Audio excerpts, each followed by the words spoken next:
શંભુજી રાજે ને ધગતો લાલ હળિયો કરી અને આંખમાં નાખ્યો, આંખ બહાર કાઢી રાખી અને કીધું તારો ધર્મ છોડીને મારો ધર્મ એકવાર બોલી જા, મારો ધર્મ અપનાવી દે, તને સેનાપતિ બનાવી દઉં, ઓહળિયા કરાવીને આંખ મટાડી દઈશ.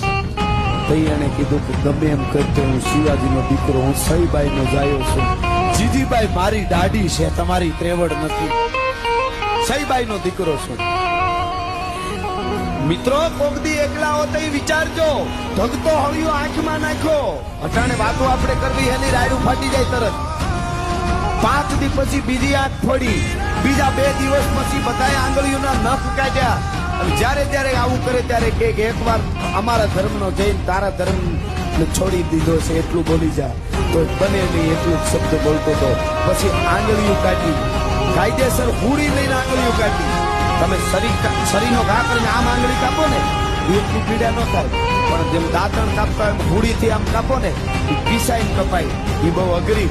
આંગળીઓ કાપી, બીજા દિવસ પછી 2 દિવસ પછી પગની આંગળીઓ કાપી, હાથ કાપ્યો, શરીરના અંગ કાપતા જાય ને કેતા જાય, કાપતા જાય ને કેતા જાય. સાહેબ 42 દિવસે મૃત્યુ પામ્યો તો પણ હિન્દુ ધર્મ નહોતો છોડ્યો. એ તમે કલ્પના કરજો.